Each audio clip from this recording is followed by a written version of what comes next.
Bienvenidos a Esperanza Pense, donde la Esperanza Pense. Welcome to Esperanza Pense, where hope wins. Go Badgers. Wisco proud. Forever. I actually went to the Rosebowl one year, not in 1994, but I think it was 2000. And it was something else. We had a pretty good time. It rained. The weather wasn't very good. But I will never forget that trip. I got to help make one of the floats with all the beautiful flowers and attach all these wonderful flowers to the Rosebowl floats. You don't even understand how good that smells until you've done it in real life. Whoop! There's our jumper for today, the Hermit card. Speaking of flowers, my auntie is here visiting from out of state, and she told me a story about myself the other day. She said that when I was a little girl, we used to come to the place where she worked and there were potted plants, and I used to go around and sniff them and huff them, and I would be like, flowers? Flowers? Like, I've been huffing flowers, I guess, since the beginning. The Hermit card.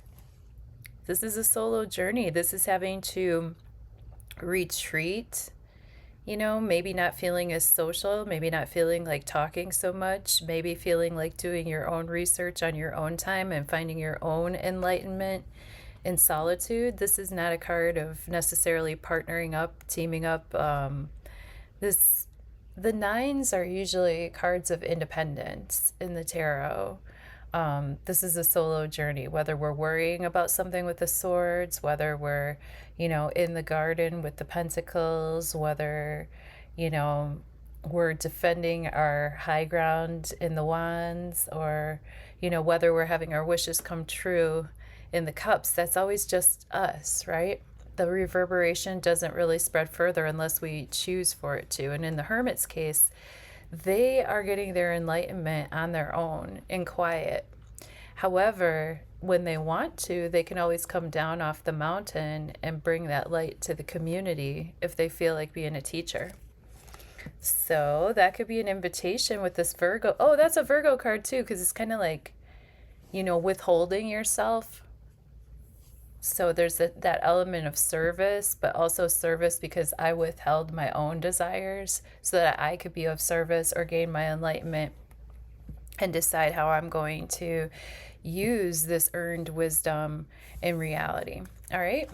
So when we get our jumper, we pray over our cards, and then we're going to do our quick hit tarot. So thank you.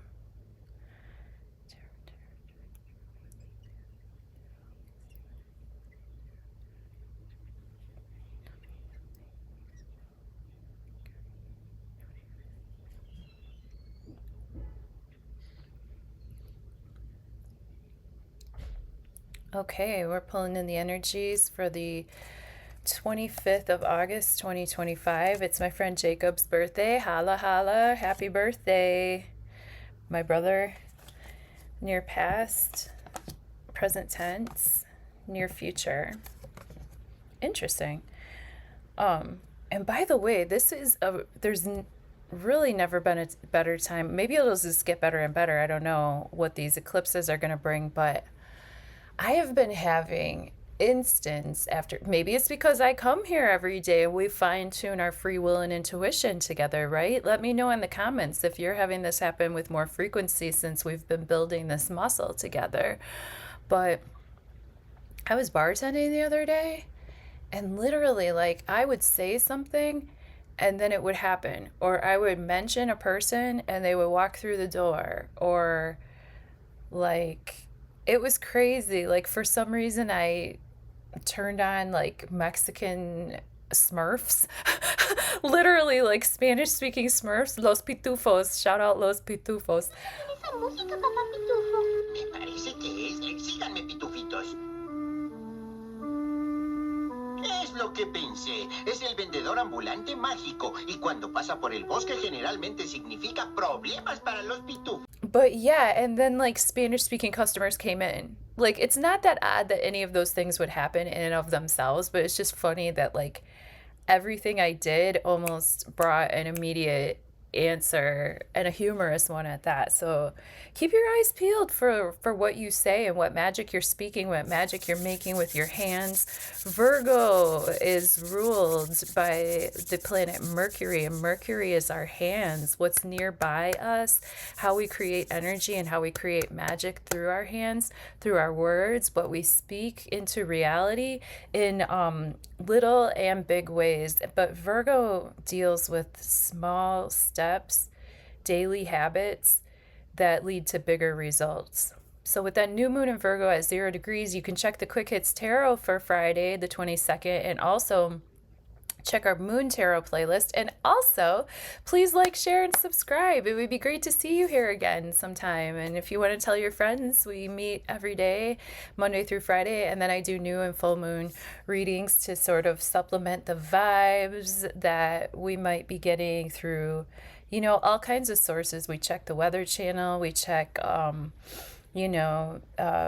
space weather, we check vibes, right? So here we are. 7 of Wands reversed. I love this card. Keeps coming up, doesn't it? And you know I shuffle, so maybe this card wants to talk to us. 7 of Wands reversed is us not having to defend ourselves so much anymore, prove ourselves so much anymore, or just justify what the fuck we're doing, you know? We can just do what we're doing and let go of the need to prove anything to anybody else. I love that. With the moon in the present tense, we're really fine-tuning our free will and intuition. The moon is the stuff that's in the dark, the stuff that creeps up in our dreams, the messages that we get when no one else can see us. The moon is basically reflecting the light of the sun. So there's always this element of like things not being fully illuminated, something being maybe behind the veil, like in the number 2 card, the High Priestess. Here we have that other dynamic too of like our wild side with the wolf and the domesticated dog here, the creepy crawlies maybe coming up from the depths. That could be the Pluto energy. In Aquarius, Aquarius is the water bearer from the star, the water bearer who poured all this water into this beautiful lake. And now by the time we get to the moon, because the star card is number 17 and now the moon is number 18. So in the star card, the Aquarius energy felt safe to be their naked selves in the starlight, and they poured all that energy into this beautiful lake. And now out of the depths, you know, here comes scorpionic energy, here comes the lobster, here comes the Cancer claws, you know, ready to clamp and hang on tight. Emotional things might come up. You know, the path looks a little bit windy, and maybe there might be a mountain in the background. The path could be difficult, the path could be smooth. We're walking through the pillars of knowledge, that's for sure. This card always reminds me of that scene in The Never-Ending Story where Atreyu has to go through the gates. Don't start to doubt yourself. Be confident. Be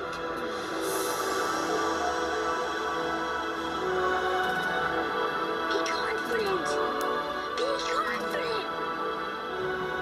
It's always the scary part of us to get in tune with our Piscean energy. You know, the North Node is in Pisces, and this new moon was just happening down by the South Node. So with the moon in full effect, this could also just be representing what I was just talking about. Like our intuition could really be bang on right now if we choose to take the messages from our dreams and write them down with our hands. You know, writing, actual physical handwriting is really encouraged at this time with this Virgo energy. And then with the Queen of Swords, speaking of communication and writing and intellect and ideas, the Queen of Swords can really cut through with her sharp wit. She can cut the tension with a knife, literally. She's up in the clouds. She has a vista. She has a view. She has a vision, right? She's a visionary, Queen of Swords. But sometimes she doesn't really care how you feel about it. She's going to say what she has to say, and that's that.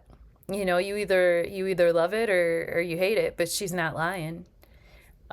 She cares about children. You know, this cherub symbolism, that could determine that, you know, she really does care about the youth. That Gemini energy is youthful.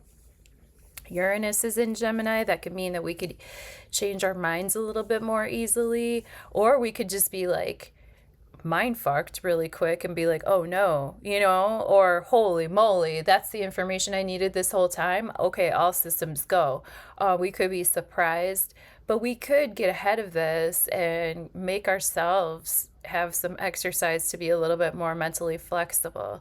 For example, you guys have been seeing me shuffle the cards with my opposite hand. I drove a different way to go read tarot the other day, which was like, actually it sucked because I completely drove into like a construction scene. And it was kind of like stressful, to be honest. So I don't know about all that, but anyway, I'm trying to get ahead of Uranus before Uranus, like, I mean, but Uranus is giving me shocks and surprises anyway, and we're in eclipse season to begin with. So from now all the way through September, October, we've already been in this vibe of like knowing that things need to change, and now the rug's getting pulled. So with Virgo energy, it just gives us a chance to literally save our seeds. I did a little seed saving today. And get ready for the next leg of the journey. All right. So thank you for tuning in with me. I hope you had a really nice weekend, and I'll see you on the next one. Bye for now.